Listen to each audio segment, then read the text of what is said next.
Olá, povo de Deus! Estamos iniciando a nossa live das 20 horas em ponto. Nós estamos no módulo de número 20, a abertura dos selos 1, 2, 3 e 4. Nós estamos agora, no presente momento, adiantando a partir da abertura do segundo selo. O segundo selo, o cavalo vermelho, a paz foi tirada da terra. Nós vimos que a profecia tem dupla perspectiva. Se por um lado a besta está promovendo o conflito entre as nações na terra por meio do dragão, o grande dragão. Lembra que Jesus disse que este período, que é o período dos selos, ele é conhecido como o princípio das dores, aonde reino contra reino se levanta, nação contra nação. E também, na dupla perspectiva da profecia, Deus está trazendo Gog e Magog contra Israel. E nós vimos que Gog e Magog, ele vem com um grande exército, formado pelos aliados da Rússia, os aliados naturais da Rússia, mais vários países do Oriente Médio que juntam com Gog e Magog, como Irã, Sudão, Líbia, Turquia, e fica ali na beira também tirando proveito Arábia Saudita e a própria Espanha, porque é colocado que os Tarsis buscam os despojos. Então, agora vem um cavalo, depois que a paz é tirada, vem o cavalo preto e o seu cavaleiro com uma balança na mão. E eis um cavalo preto e o seu cavaleiro com uma balança na mão, e ouvi uma como que voz no meio de 4 seres viventes, dizendo: uma medida de trigo por 1 denário, e 3 medidas de cevadas por 1 denário, e não danifiqueis o azeite e o vinho. Entenda, quando Jesus ele fala do princípio das dores, isso em Mateus capítulo 24, ele fala de 3 divisões de tempos. Ele diz: ainda não é o fim, vai até o arrebatamento, princípio de dores, a abertura dos 6 selos, dos 7 selos, e ainda não é, então virá o fim, que é o dia do Senhor, a 70ª semana de Daniel. Nesse período de tempo em que ele diz ainda é o princípio das dores, ele fala de fomes e terremotos. Nós já fizemos ênfase de que muitos colocam que o acréscimo de terremoto nos últimos 100 anos, principalmente nesses últimos anos, 50 anos, 30 anos, há um aumento sísmico na Terra crescente, que seria uma demonstração da proximidade da volta de Cristo. É fato isto, mas quando nós entramos no período posterior ao arrebatamento, o mundo que a gente conhece hoje para aquele período é multiplicadas vezes maiores. Por isso a Bíblia diz: por se multiplicar a iniquidade, também fala, a ciência se multiplicará. Ainda que nós tivemos uma multiplicação da ciência desde a década de 70, 80, 90, principalmente, com o advento, com a popularização da internet na década de 90, porque ela veio na década de 50. Com tudo isso, nós tivemos um acréscimo, uma multiplicação vertiginosa do conhecimento. Só que depois do arrebatamento, o homem vai estar interagindo com muita facilidade com o mundo das trevas. Lembra que Jesus, comparando o período anterior ao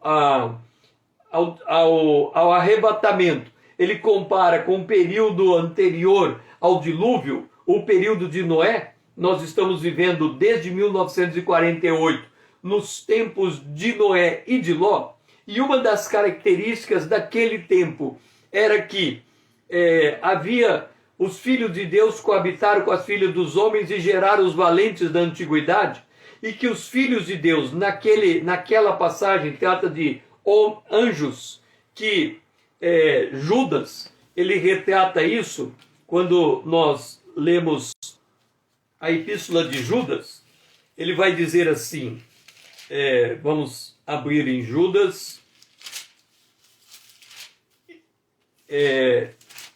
Judas, ele vai dizer: os anjos que não guardaram o seu estado original, mas abandonaram o seu próprio domicílio, né? Esse não guardar o estado original significa desvirtuar o propósito para o qual foi criado. Por exemplo, falando deste período, e daí da conexão dos anjos caídos com o aumento exponencial da ciência. Falando eles não guardaram o seu domicílio original, o seu estado original, abandonando o seu próprio domicílio. É assim, Jesus disse que os anjos não casam e não se dão em casamento. Isso é fato. Eles não casam e não se dão em casamento. Por que que isso acontece? Porque o anjo, diferente do ser humano, ele não foi criado baseado no conceito de descendência. Foi criado o primeiro anjo, que foi Lúcifer. Ele foi o protótipo para todos os demais anjos. E a partir dali, os anjos foram criados como uma obra-prima individualizada. Cada anjo, a sua própria criação. Então, eles não têm prole, eles não têm descendência. Agora, nós temos que entender uma coisa. O fato de que os anjos não se casam nem se dão em casamento, não se está colocando que eles são impedidos, ou que a estrutura criacional deles os impede de fazer isso. Não os impede. Da mesma maneira como o ser humano foi criado para coabitar com o ser humano, o homem com a mulher. Mas não impede que o homem coabite com o animal. Quer dizer, que ele distorça o sexo e ele quebre a estrutura para o qual ele foi criado e ele mude essa estrutura. Quer dizer, não há nenhum impedimento físico de que isso aconteça. Então o homem, a Deuteronômio fala que é abominação ao Senhor o homem coabitar com um animal. Agora, o que nós estamos vendo nesses dias, principalmente depois que o Trump deixou de ser presidente? Começou a NASA e o Pentágono começaram a deixar vazar informações de que o mundo está sendo visitado por objetos voadores não identificados. Dizem que a Zona 51, um local misterioso nos Estados Unidos, que eles acham que ali há contato com que o governo americano teria contato com seres extraterrestres, essas coisas todas, baseado no que Jesus diz, que os últimos dias seriam semelhantes aos dias de Noé, e que lá houve interação de homens com anjos caídos em um nível muito elevado. É provável que também no mundo atual este tipo de contato já exista, mas depois do arrebatamento isso será multiplicadamente maior. Então, a ciência, que hoje já nós vemos ela crescendo de forma exponencial, imagino que será depois do arrebatamento, quando os homens começarem a ser energizados com a marca da besta e o dragão estiver manipulando o homem do pecado, filho da perdição. Então, o que acontece na abertura do segundo selo? A guerra. O que acontece no terceiro selo? Consequência da guerra, a fome. E qual é o lugar no mundo que vai ter alimento com fartura? Israel. Por que Israel? Porque Deus tem um pacto com aquela terra. Ele diz que aquela terra vai se preparar para receber o seu povo. Então, aquela terra especificamente, ela tem uma bênção divina diferenciada. Ora, também haverá terremotos. E já falamos que os terremotos serão multiplicadamente maiores do que aquilo que vemos hoje. Qual é a dimensão que temos que analisar um terremoto para saber se ele será ou não maior? A questão não está na escala Richter, porque hoje nós temos terremoto a 7, a 8, a 8, terremotos muito fortes, muitos deles causando tsunami. Mas nenhum desses terremotos que vemos hoje derrubaram cidades. Por exemplo, nós sabemos que Los Angeles fica debaixo da fenda de São Francisco. E se você fosse dar uma previsão para quando está previsto o terremoto para Los Angeles, seria para ontem, porque não há nenhuma razão concreta para explicar por que Los Angeles não caiu por meio de um terremoto, visto que a fenda é muito sensível a tremores. Ora, depois que vier o arrebatamento e começar os terremotos em vários lugares, esses terremotos vão chacoalhar as cidades e vão derrubar, colocar por terra muitas cidades. Então veja, por um lado guerras, por outro lado impedimento, distúrbios climáticos que atrapalham a agricultura. Por outro lado, terremotos derrubando cidade. Qual é o conjunto da coisa? Miséria. E aí aparece esse com a balança na mão para quê? Para fazer racionamento de comida. Porque se ele não fizer racionamento, se esse cavalo preto não fizer racionamento de comida, a população não suportaria o caos que estaria vivendo. Então, de alguma maneira, haverá um grande desabastecimento mundial. E isso se torna um dos motivos naturais para Gog e Magog, capitaneado pela Rússia, se levantar contra Israel. Porque se Israel tem uma região próspera, produzindo alimento, e o mundo carente de alimento, ele se torna alvo de um ataque.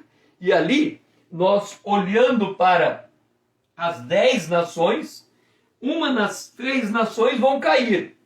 Uma seria os Estados Unidos. Por que os Estados Unidos? Porque não aparece na história bíblica este país como proeminente. Aparece Roma rediviva, ela se restabelece a partir da Europa. Não faz sentido ela se restabelecer a partir dos Estados Unidos. E a gente percebe que existem elementos dentro dos Estados Unidos que está produzindo como se fosse uma erosão. Ou seja, ele está caindo de maduro, está caindo sozinho. Então, ele é uma das 3 nações que vai sair do cenário mundial. Ele e o ALCA, o Canadá, México. O outro país seria a Rússia e o terceiro seria o Oriente Médio, porque se junta com a Rússia contra Israel. Então, esses exércitos, eles vêm contra Israel, em parte, em busca de comida. Eis o cavalo preto e o seu cavaleiro com a balança na mão.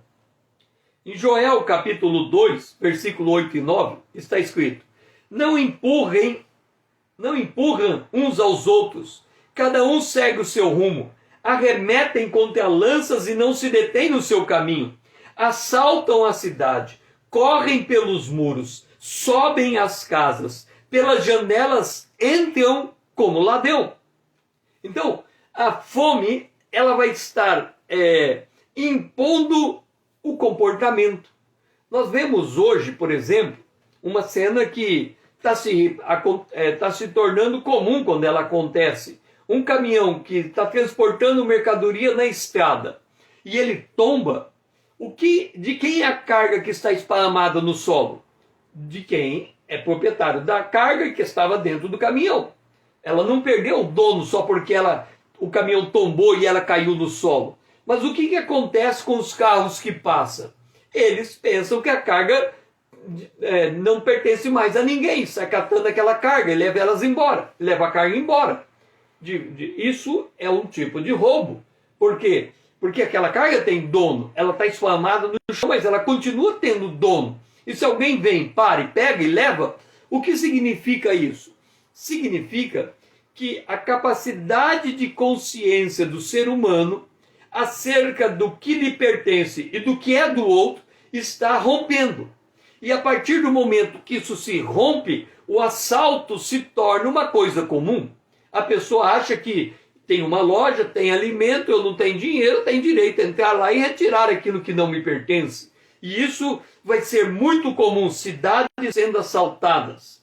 Ezequiel capítulo 38, versículo 11. E dirás: subirei contra a terra das aldeias sem muros.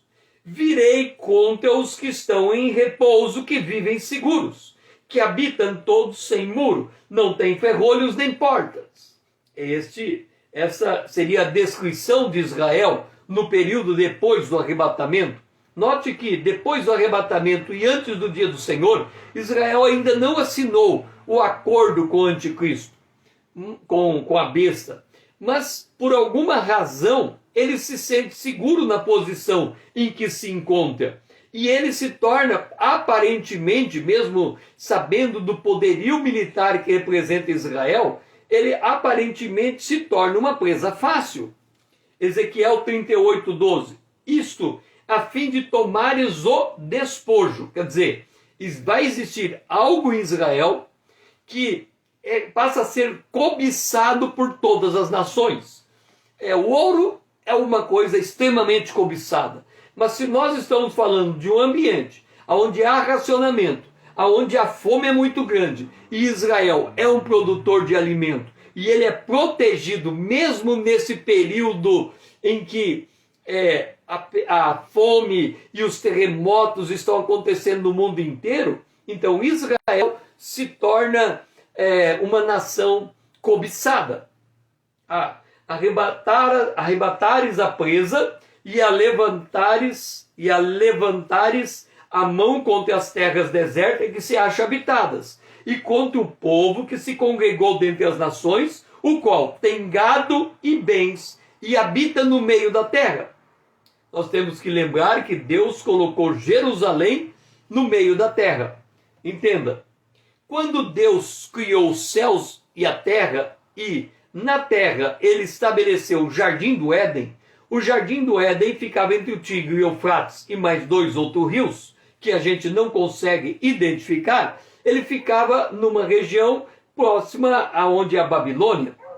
Depois, quando Deus chama Abraão, ele tira Abraão de Ur dos Caldeus, quer dizer, da Babilônia, da região aonde originalmente era o Jardim do Éden, e leva Abraão para Canaã. E quando Abraão chega em Canaã, Deus, ao longo da história do povo judeu, estabelece Jerusalém como um umbigo do mundo, como o centro do mundo, como um cálice de tontear as nações. Por quê? Porque Deus define que Jerusalém é a cidade do grande rei. Nós temos que entender que Deus chama Davi, um homem segundo o seu coração. Davi corresponde ao chamado de Deus. Deus faz uma promessa a Davi que ele e a sua descendência reinaria para sempre. Ora, essa descendência que Deus apontou aparentemente seria Salomão, porque Salomão assumiu o trono em um período de grande paz. Mas Salomão, ao final da sua vida, ele se deixou seduzir pelas mulheres, ele se desviou da presença de Deus, e o seu reino, na geração seguinte de Reoboão, se dividiu em 10 nações para o norte e 2 para o sul. E quando vem Jesus, ele é anunciado, a partir da fala do anjo a Maria, de que Jesus ele é o que vai herdar o trono de Davi. Portanto, ele é aquele que vai ter o trono de Davi para sempre. Ora, Jerusalém é a cidade do grande rei. Jesus vai ter o seu trono nessa cidade. Só que, quando Jesus veio a primeira vez, ele entra na cidade montado num burro, num jumento, e este ato é um ato profético reportando a Zacarias capítulo 9, mostrando que ele cumpre a promessa escrita em Zacarias, quando diz no verso 9 do capítulo 9, que aquele que está entrando montado em um jumento é o grande rei da grande cidade de Jerusalém. Então, quando Jesus entra montado, a expectativa do povo judeu na época de Jesus é que ele se levantaria contra o Império Romano estabeleceria o poderio de Israel e Israel governaria toda a terra. O que eles não sabiam é que haveria um hiato de tempo entre Jesus entrar montado naquele jumento até o ato em que Jesus morreria na cruz e ressuscitaria, e depois ele voltaria como grande rei, como ele de fato vai voltar em Apocalipse 19.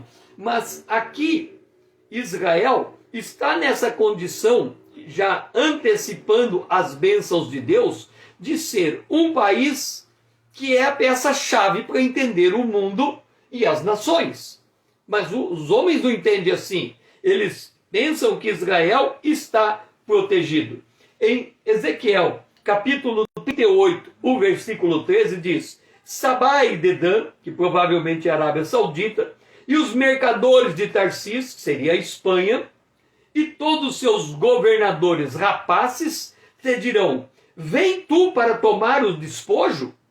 Ajuntaste o teu bando para arrebatar a presa, para levar a prata e o ouro, para tomar o gado e as possessões, para saquear grandes despojos. Quer dizer, Israel, ele vai ser algo extremamente cobiçado. Pensa no ouro. O ouro, ele é um mineral cuja quantidade não aumenta, é só aquilo. E ele é um mineral escasso. Por ele ser um mineral escasso, o ouro se torna uma mercadoria extremamente valiosa. Agora imagine Israel. Se o mundo inteiro está passando fome e Israel tem alimento, então Israel se torna um objeto de cobiça. A Bíblia diz que Deus vai trazer Gog e Magog contra Jerusalém, contra Israel. Ele vai puxar como fisgado. E olhando do ponto de vista natural, provavelmente o fato de Israel, mesmo em meio a fome, peste, terremoto e guerras entre nações, Israel se apresenta como um país próspero e protegido. Apocalipse capítulo 13, verso 12. Entenda uma coisa, esse cavalo preto, qual é o objetivo dele? Ele tem uma balança e ele regula a quantidade de alimento que cada um pode receber. Se nós associarmos a situação que está acontecendo nesse momento com a marca da besta em Apocalipse capítulo 13, nós vamos perceber que haverá uma certa conexão. Por quê? Porque no capítulo 13, quando se fala a respeito da marca da besta, muita gente fica se perguntando, como será essa marca da besta? A Bíblia diz que será algo na mão e na testa. E aí se pergunta, mas se é na mão e na testa, será um chip, será uma aplicação, um implante na pele, não importa. Alguma coisa será colocado na mão e na testa, e esses dois elementos conjuntamente definem que aquilo é a marca da besta, por causa dessa característica. Mas o que é mais relevante não é nem tanto o modo da aplicação, mas a finalidade da aplicação. E a finalidade da aplicação, em 13:17, diz assim: para que ninguém possa comprar ou vender, senão aquele que tem a marca, o nome da besta ou o número do seu nome. Então, neste caso específico, a marca da besta é um mecanismo de transação comercial. E esse mecanismo de transação comercial fará o sonho de todos os governantes. Quer dizer, torna-se impossível alguém fazer uma operação comercial que não passe por aquele mecanismo. Isso permite o governo controlar o que a pessoa está comprando, o que ela está vendendo, permite o governo tributar em cima da operação que essa pessoa está fazendo, permite que o governo manipule o comércio de forma indireta, com o objetivo de alcançar os seus propósitos. E aqui, quando nós vemos esse cavalo preto regulando o abastecimento das cidades, das nações, nós percebemos aqui que essa conexão de comprar e vender, a marca da besta, o desabastecimento e o racionamento de alimento vai andar muito junto. Ele foi comunicado dar fôlego à imagem da besta para que não só a imagem falasse, como ainda fizesse morrer quantos não adorassem a imagem da besta. Lembra que nós falamos que vai chegar a hora que a tecnologia vai se multiplicar. As pessoas se impressionam muito com a tecnologia e as suas facilidades. Na verdade, quando a gente examina a progressão da tecnologia, por exemplo, nós tínhamos o dinheiro em papel, do dinheiro em papel nós passamos por cheque, do cheque passamos por cartão de débito e do cartão de crédito, e o cartão de débito e crédito era sempre vinculado a instituições financeiras, aos bancos. Hoje nós temos cartão de crédito por N tipo de empresas financeiras oferecendo esse tipo de serviço. Então, nós estamos mudando paulatinamente os mecanismos de compra e venda. Por exemplo, no Brasil agora ficou estabelecido o PIN, um mecanismo que facilita a transferência de recurso entre pessoas com muita rapidez mediante um aplicativo, ok? Bom, aí vem a pergunta. Nós somos da modernidade, nós vivemos nesse século com todo esse tipo de tecnologia. Devemos ou não ter cartão de crédito, ter cartão de débito, ter PIN, todas essas coisas. Ter moeda, criptomoeda, investir no mercado financeiro e todas essas coisas. Por óbvio, nós podemos fazer todas essas coisas. Não há nada ilícito nesse tipo de operação. Por outro lado, se alguém chega e diz, vou facilitar tudo, vou pôr algo na tua mão, na tua testa, aí é o nosso limite. A partir daquele limite, nós estamos fora do mercado, porque não podemos transgredir contra a palavra de Deus. Entenderam? Então, para tudo tem um limite. Vamos voltar à questão do relacionamento sexual.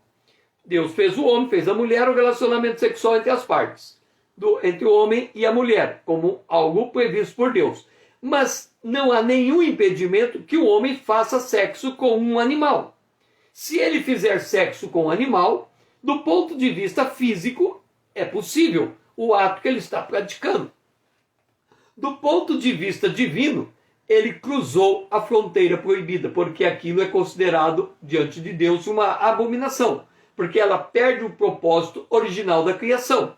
Então, note, a mesma coisa vai acontecer no mundo financeiro. O propósito final da transação financeira, ela vai se perder para transformar em um ato de idolatria. Ou seja, quem não tiver a marca da besta e não adorar esta marca que é capaz de falar com o ser humano, é capaz também de matá-lo. E aí a tecnologia deve estar se multiplicando vertiginosamente. Para uma máquina, por exemplo, um computador, digamos que você tem um relógio, você está falando com o relógio, ou você para de adorar ali a besta por causa de alguma coisa, e aquele relógio se torna autodestrutivo e explode teu corpo. Pode ser alguma coisa assim, ou ele solta alguma coisa que envenena o teu corpo.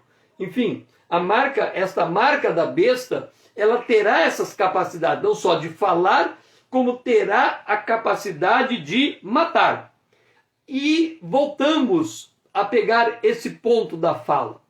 Hoje está se tornando muito comum nós termos dispositivos que você interage com esses dispositivos falando. E eles retornam a fala com você em voz humana. Voz digitalizada, voz metálica, sabe-se que ali é uma voz produzida artificialmente, eles chamam isso de inteligência artificial, mas o fato é que você está conversando com uma máquina. E quando chegar essa imagem da besta, que ela tem a capacidade de falar, então nós estamos falando de inteligência artificial capaz de interagir com o ser humano, então nós estamos numa fronteira perigosa de novo. Por quê? Porque o homem foi feito para falar com outro homem. Agora, quando ele cria uma máquina com capacidade dessa máquina interagir e falar com ele começa a ir por um terreno que nós não sabemos as condições ou as intenções finais, o caminho que isso vai dar. Há caminho que parece direito ao homem, o fim dele é morte. Apocalipse 13, 16 da marca diz: a todos, os pequenos e grandes, os ricos e os pobres, e os livres e os escravos, faz com que lhes seja dado certa marca sobre a mão direita, ou, não é e, é ou, sobre a fronte, para que ninguém possa comprar, e aqui é a chave dessa marca. Essa marca é um mecanismo de transação financeira. Então, é um mecanismo de transação financeira implantado na pele. Então, tem muita conotação com essa marca. Senão, ninguém possa comprar e vender, senão aquele que tem a marca, ou o nome da besta, ou o número do seu nome. Aqui está a sabedoria. Aquele que tem entendimento, calcule o número da besta, pois é número de homem. Ora, esse número é 666. A besta, e com ela o falso profeta, que com sinais feitos diante dela, seduzia aqueles que receberam a marca da besta e eram adoradores da sua imagem. De novo, Satanás, o grande dragão, ele tem 3 objetivos: ser igual a Deus, colocando-se acima de Deus, ter o poder religioso e ter o poder político. Observa, Satanás, ele tem força suficiente para tomar a terra por assalto, mas ele não pode fazer isso. Ele está impedido. Por quê? Porque o soberano do universo, que é o nosso Deus, ele definiu que a terra é dada aos homens. Portanto, Satanás, ele só pode operar no planeta Terra se ele conseguir fazer isso mediante o ser humano. E ele vai encontrar no filho do pecado, o homem da perdição, este que aceita fazer a integração quase que absoluta do poder de Satanás com a fragilidade do homem. O ferro se mistura com barro na visão do rei Nabucodonosor. E, nesse caso, este número é o número que vai explicar essa conjuntura. Que tipo de número seria esse? Provavelmente algum algoritmo que, quando tratado esse algoritmo, ele sempre chega a um denominador comum que entrega 666. Por exemplo, vou dar um exemplo para você entender o que seria um algoritmo dessa natureza. Nós temos o CPF e nós temos o CNPJ. Dora, seja bem-vinda. O CPF, ele tem uma série de números, para 3, 6, 9 números, e depois mais 2 dígitos. Esses 2 dígitos são dígitos verificadores. Existe um cálculo matemático em cima desses 2 dígitos para verificar se aquela formação numérica coincide com ou define um CNPJ ou um CPF válido. Então, o CNPJ tem ao final 4 números, me parece, e o CPF tem 2. São dígitos, a gente chama de dígitos verificadores. E esses dígitos verificadores definem a numeração. Vamos pegar a criptomoeda. A criptomoeda, ela é valiosa por quê? Porque ela é protegida por camadas criptografadas que impede que a criptomoeda criada seja falsificada. Ok? Então você pensa, a criptomoeda é um conjunto de camadas, de camadas de proteção de criptografia, no mínimo 7 camadas de criptografia, que torna impossível, não é impossível, probabilisticamente impossível, um ser humano conseguir a chave para captar aquele número e falsificar uma criptomoeda. esse número 666, ele será um tipo de validador dessa natureza. Então, em cálculos matemáticos muito complexos, ele vai verificar se aquela marca da besta confere com o número do nome da besta, o nome da besta, o número do seu nome, coisa desse tipo.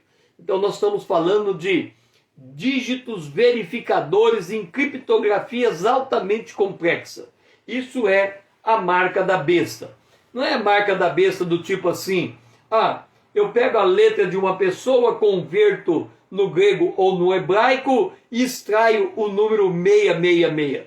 Se fosse assim, seria muito simples calcular a marca da besta. Mas aqui diz assim, aquele que tem entendimento, calcule o número da besta. Então, no mínimo, essa pessoa tem que ser matemática. E ela tem que entender de criptografia. E ela tem que entender desse elemento verificador dentro da criptografia. E ela chegando lá nos estudos, uma hora ela encontra esse elemento. Então, ela encontra o número da besta. A besta que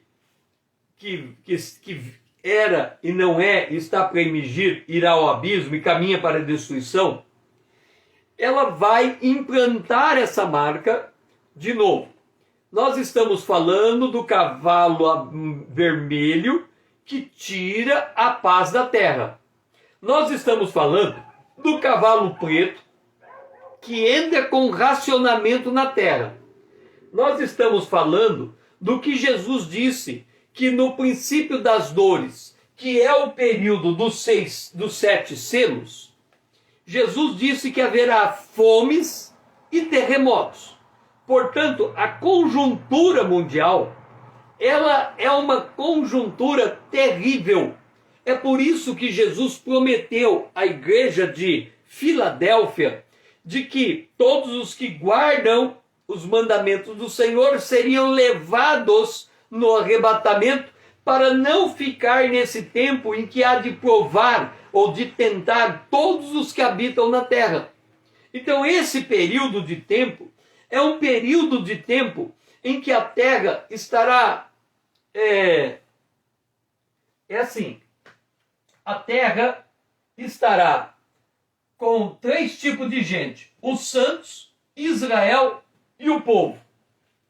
Os santos são aqueles que vão se converter, vão morrer nesses 3 primeiros anos e meio, vão para debaixo do altar do 5º selo e depois serão ressuscitados ou colocados com corpos glorificados no 7º selo.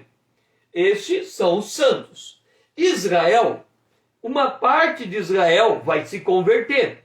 Primeiro vão se converter as primícias de Israel, que são 144 mil judeus, e depois deles, no final dos tempos, quando chegar a batalha de Armagedon, a nação de Israel se converte a Jesus Cristo. Então, nós temos este povo. E o terceiro grupo de gente que vai estar depois do arrebatamento são aqueles cujos nomes não foram escritos no livro da vida desde a fundação do mundo. Estes que se alguém não foi achado inscrito no livro da vida, Apocalipse 20:15, estes serão lançados para dentro do lago de fogo. Então entenda, nós estamos falando, lembra que Jesus disse que dentro da igreja cristã haveria o joio e haveria o trigo. Ele disse, não tire o joio do meio do trigo agora, porque se vocês tentarem fazer isso, vocês poderão confundir não conseguirão ter discernimento quem é joio e quem é trigo. Porque um cristão desviado, ele se compara a um joio. O comportamento dele e o comportamento do joio vão ser muito similares. Mas ele é um cristão desviado, ele não é um joio. Por outro lado, o joio, Jesus disse, os joios são os filhos do maligno. E aqui, depois do arrebatamento, uma parte muito grande da humanidade que vai ficar já são os filhos do maligno. Como assim, César? Por que você pode dizer que depois do arrebatamento, as pessoas, uma grande parte das pessoas, elas já são o filho do maligno? Deixe-me explicar. Jesus nos deu um parâmetro. Ele disse assim: os dias finais, que começa em 1948, e ele vai passar o período do arrebatamento. Por quê? Porque se no dilúvio, por exemplo, quando Deus mandou o dilúvio, ele matou toda a população mundial, menos a família de Noé, ok? Então Noé sai vivo e toda a população morre. Mas diferente do arrebatamento, quando ele levanta a igreja, ele tira os ressurretos e ele tira os arrebatados, tira para fora da terra, o que sobra são os ímpios, à exceção de Israel e dos santos que vão se converter, mas o que sobra são os ímpios. Estes ímpios, qual é a condição deles? Lá no Antigo Testamento diz assim, acerca do dilúvio: os filhos dos homens coabitaram com as filhas de Deus e geraram os valentes da antiguidade. Os filhos de Deus coabitaram com as filhas dos homens e geraram os valentes da antiguidade. Então aqui nós temos que observar algumas coisas que já está acontecendo no tempo que estamos vivendo, desde 1948, isso já está acontecendo, e vai acontecer muito mais depois do arrebatamento, que é o seguinte: anjos caídos coabitarão com mulheres e gerarão gente, uma raça que nem é homem e nem é anjo. Essa raça, lá no Antigo Testamento, chama a raça dos Anaquins, ou seja, a raça dos gigantes. Qual é a característica da raça dos gigantes? Se há uma coabitação de anjos caídos com mulheres, e isso gera uma outra raça, essa outra raça ela não tem direito à salvação. Por isso que os anaquins tiveram que ser mortos, e depois do dilúvio, alguns desses anaquins, desses gigantes daquele período, sobreviveu ao dilúvio de alguma maneira e foram mortos por Israel. Então, na época dos juízes, eles estavam ainda matando anaquins. Ora, no tempo do fim vai acontecer isso também. Essa é uma das razões porque todos que estão ali não estão escritos no livro da vida. E olhando de volta para o período que nós estamos falando, que é o período do dilúvio, lá está dito assim: e a imaginação deles era só má continuamente. O que significa isso? Significa uma consciência absolutamente cauterizada. O que é uma consciência cauterizada? Uma consciência cauterizada, ela exclui Deus absolutamente da existência. Não é que ele exclui Deus no sentido assim: Deus não existe, eu sou ateu. Não é essa a lógica. A lógica é: ainda que Deus exista, eu estou pouco me lixando para ele. Essa é a lógica.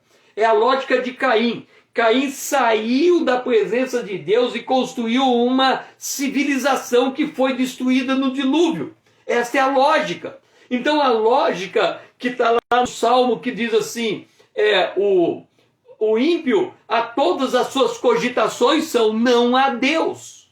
Ou seja, e nós lemos algumas passagens no Apocalipse dizendo que há uma ira dos homens contra aqueles que habitam no céu. Quer dizer, eles não perderam a noção que existe um mundo invisível, o mundo de Deus, o mundo dos santos que foram ressurretos e arrebatados. Eles não perderam essa noção. Eles perderam foi o absoluto temor de Deus.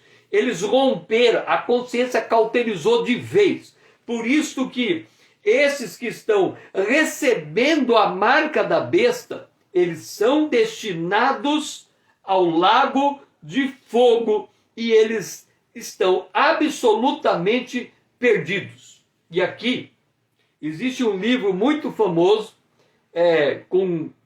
que é a escatologia produzida em forma de romance. E nesse livro, o autor desse livro, ele coloca que um determinado personagem que faz parte dos santos recebe a marca da besta e continua sendo um santo. Mas por tudo que a gente lê no Apocalipse, não há espaço para isso.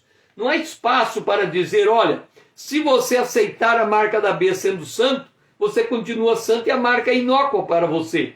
O que há na Bíblia é que se acontecer isso, você tem que fazer como Sadraque, Mesaque e Abednego. Você tem que dizer não e é lançado no lago de fogo e pronto, você morre. E todos que se converterem vão morrer. Então, tudo isso está dentro de quê? Do aparecimento do iníquo, segundo a eficácia de Satanás, com todo o poder e sinais e prodígios da mentira, e que todo engano de injustiça, aos que perecem, porque não acolheram o amor da verdade para serem salvos. Nós estamos vivendo uma época, e essa época já é a época da apostasia, falada pelo apóstolo Paulo, porque é a época da igreja de Laodiceia, que as pessoas não acolhem a verdade que é a Bíblia. Elas têm dificuldade. A Bíblia, Paulo fala que nós estamos nos últimos tempos, as pessoas amontoarão para si doutores conforme a sua concupiscência. Quer dizer, elas escolhem as doutrinas da Bíblia que elas querem viver com elas. E aquelas que elas não gostam, elas descartam. Essa tendência, ela vai se avolumando, até chegar o ponto que a pessoa descarta a Bíblia inteira. Por quê? Porque no livro do Apocalipse diz que quem tirar uma parte do livro, será tirado ele também, do livro da vida. E quem acrescentar, será lançado sobre ele o juízo, os juízos do Apocalipse. Então, acolher a verdade é algo muito sério.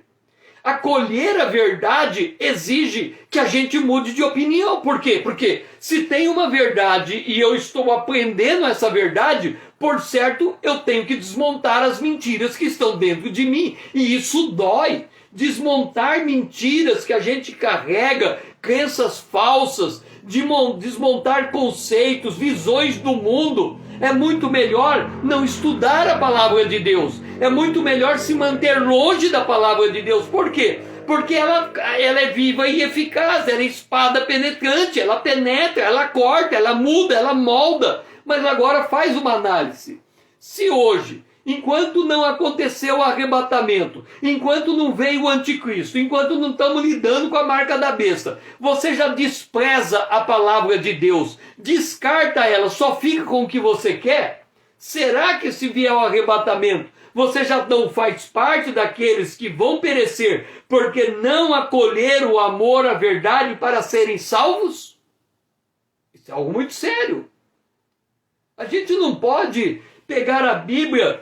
Olha, vou dar um exemplo. Desde de uns tempos para cá, essa é a Bíblia que eu tenho.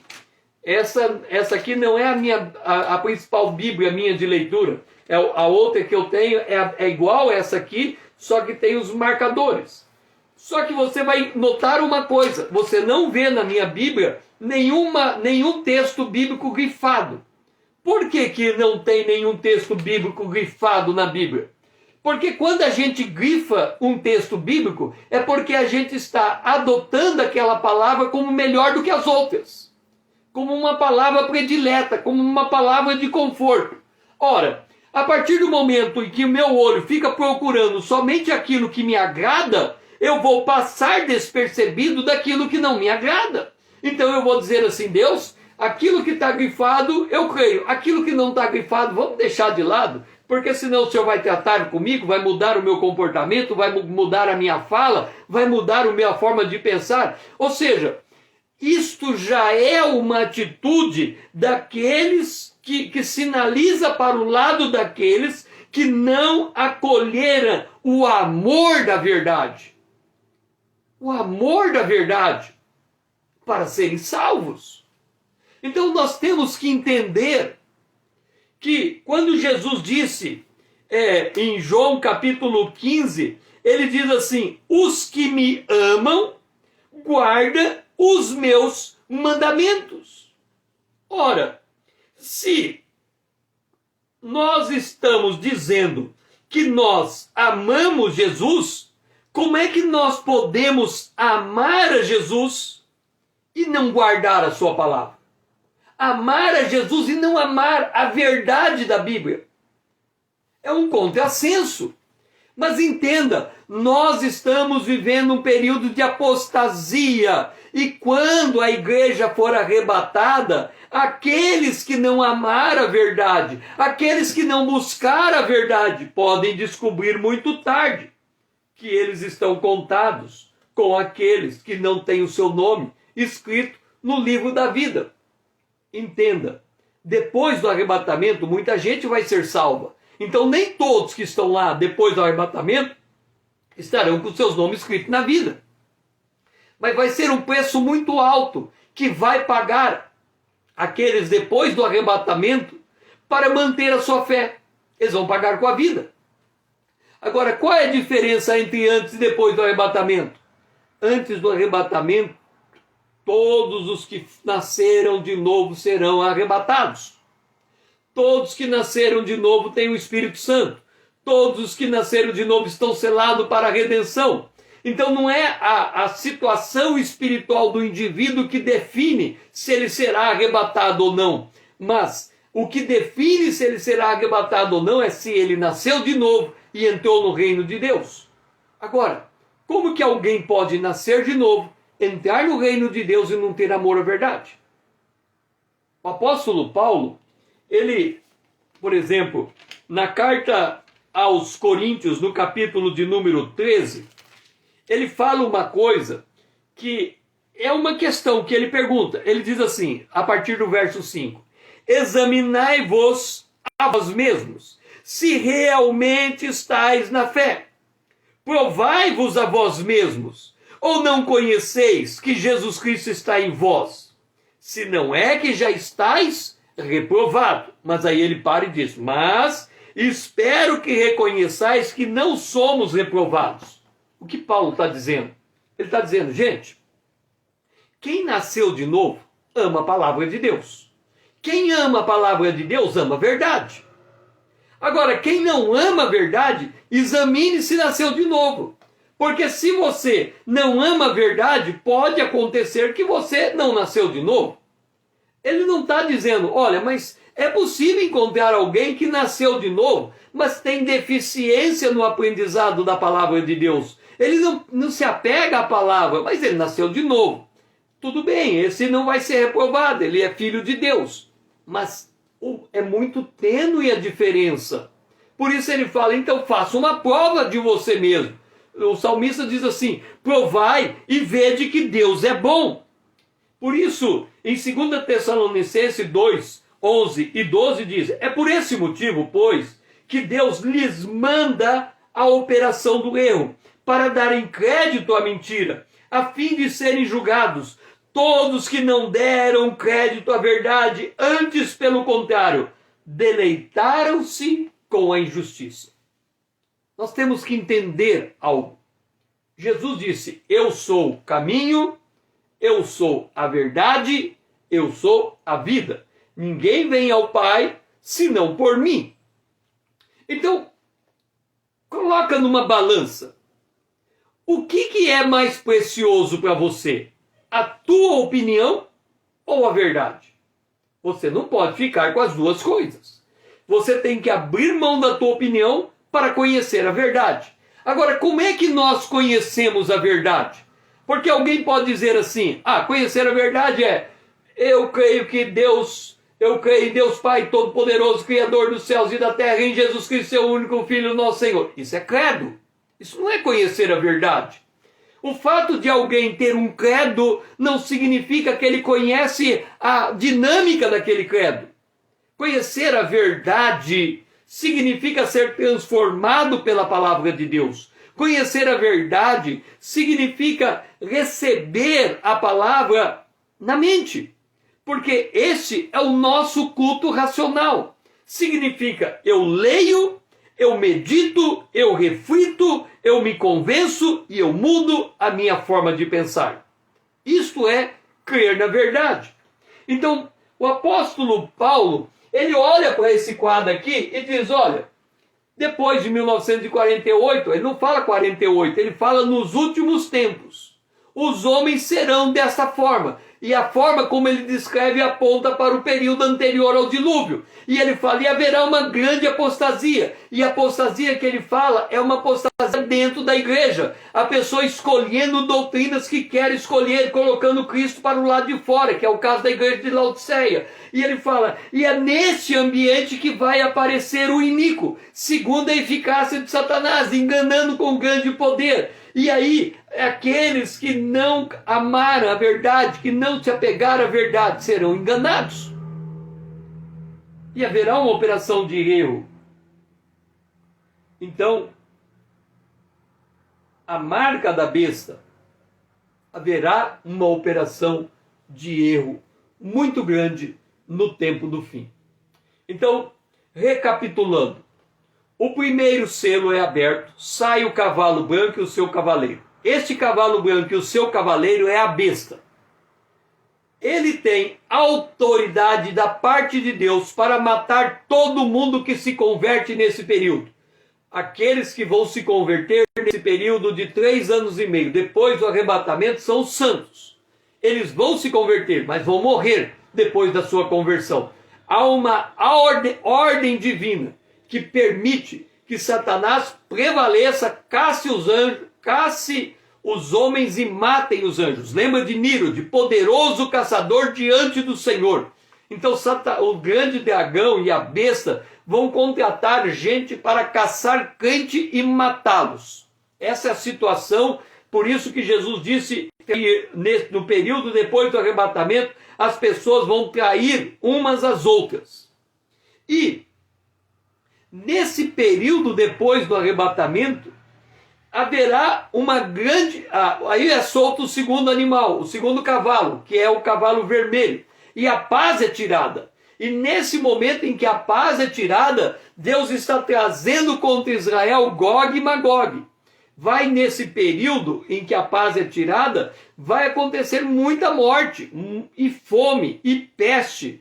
E aí vem o terceiro cavaleiro, o cavalo preto. E o cavalo preto, ele vem com medida de contenção de desabastecimento, racionamento de alimento e implantação da marca da besta de forma concomitante. Este é o quadro depois do arrebatamento. E assim nós estamos terminando a nossa live. A próxima live nós estaremos entrando no selo de número 4, o Cavaleiro da Morte. Eu convido você a voltar aqui comigo amanhã às 20 horas em ponto, se o Senhor assim nos permitir. Venha fazer parte da minha comunidade, dessa comunidade, tornando ela relevante para essa mensagem mais longe. Ande esse aviãozinho para os seus amigos, me ajude a levar essa palavra, porque se a igreja do Senhor for desperta, o próprio Cristo esclarecerá o povo de Deus. Que o Senhor seja louvado e você tenha um restante de dia abençoado na presença de Deus. Muito bom ter você aqui comigo, Dora. Que o Senhor seja louvado.